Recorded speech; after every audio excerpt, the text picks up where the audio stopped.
to ask you, sir, Nitish Kumar or Arun Jaitley, these are the two people that we have seen who made from like Delhi University से national politics में.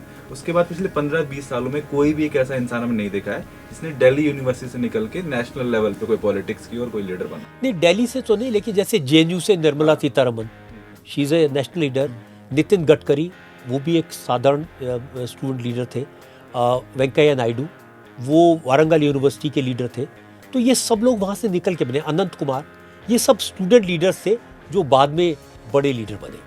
मुझे लगता है कि अभी space शायद नहीं है, और यूनिवर्सिटी की जो पॉलिटिक्स है वो भी अब वो जो सिद्धांतों के लिए लड़ने वाले लोग थे वो नहीं है. अब यूनिवर्सिटी में भी इलेक्शन जीतना, पैसे का इस्तेमाल करके इलेक्शन जीतना, और उस इलेक्शन जीत करके फिर उसकी कोशिश करना कि उससे मैं एमएलए बन जाऊँ, एमपी बन जाऊँ, उस समय हम ये सब नहीं सोचते थे. शायद ये एक फ़र्क है. 93 में आपने शुरुआत की आपकी अदालत की, 2023 में 30 साल लगभग हो गए हैं, 700 से ज़्यादा आपने इंटरव्यू लिए हैं. कोई एक इंटरव्यू अगर मुझे पूछना हो जो चैलेंजिंग रहा हो, जहाँ पे सामने वाला इंसान बोलने को तैयार ही नहीं था, वन लाइनर आंसर दे रहा है कि हाँ ना. अब मैं कह सकता हूँ, वैसे पहले नहीं कहता था कि अब वो दुनिया में नहीं है. मोतीलाल वोरा जो कांग्रेस पार्टी के ट्रेजरर थे बाद में, उस समय वो उत्तर प्रदेश के गवर्नर थे. तो और मेरा बहुत अच्छा क्लोज रिलेशनशिप था वोरा जी से.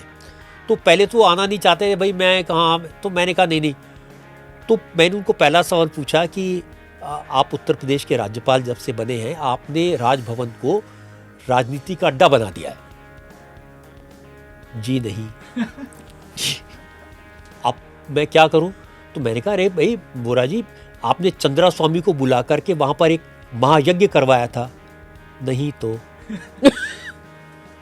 तो वो बड़ा मुश्किल था. लेकिन फिर वो धीरे धीरे कोशिश करके उनको बुया, तो प्रोग्राम किसी तरह बना लिया था, लेकिन बहुत मुश्किल था. नाइटमेयर ना, अगर उल्टे साइड से बंदा कुछ बोले ना. आजकल से रील्स पे भी काफी फेमस हो रहे हैं. पंकज त्रिपाठी, जाकिर खान, इनके साथ मैंने काफी रील्स देखी हैं. आप गजल वजल एंजॉय कर रहे हैं, उनके साथ बैठे हुए हैं. इन सब लोगों से आपकी जान पहचान शो के थ्रू हुई? नहीं, कुछ तो शोज के थ्रू हुई, और कुछ मुझे म्यूजिक का शौक है. तो हर 15-20 दिन में शाम को हमारे घर पे महफिल लगती है. तो जो कुछ सिंगर्स हैं, क्लासिकल सिंगर्स हैं, वो लोग आते हैं. जैसे ये जो अब सबसे ज़्यादा हो रहा है, ये जो अमृतसर में मैं था, उस दिन मेरा बर्थडे था, तो मैं दरबार साहब गया था. तो शाम को जब हम अपने होटल रूम में बैठे थे, तो जो पूरनचंद बडाली साहब हैं, उस्ताद, वो आ गए. और उन्होंने कहा, भाई मैं तो तुझे क्या गिफ्ट दे सकता हूँ, तेरे लिए गाना गा सकता हूँ. तो उन्होंने गाया, और 2-3 गाने गाए उन्होंने, लेकिन वो इट वॉज डिवाइन.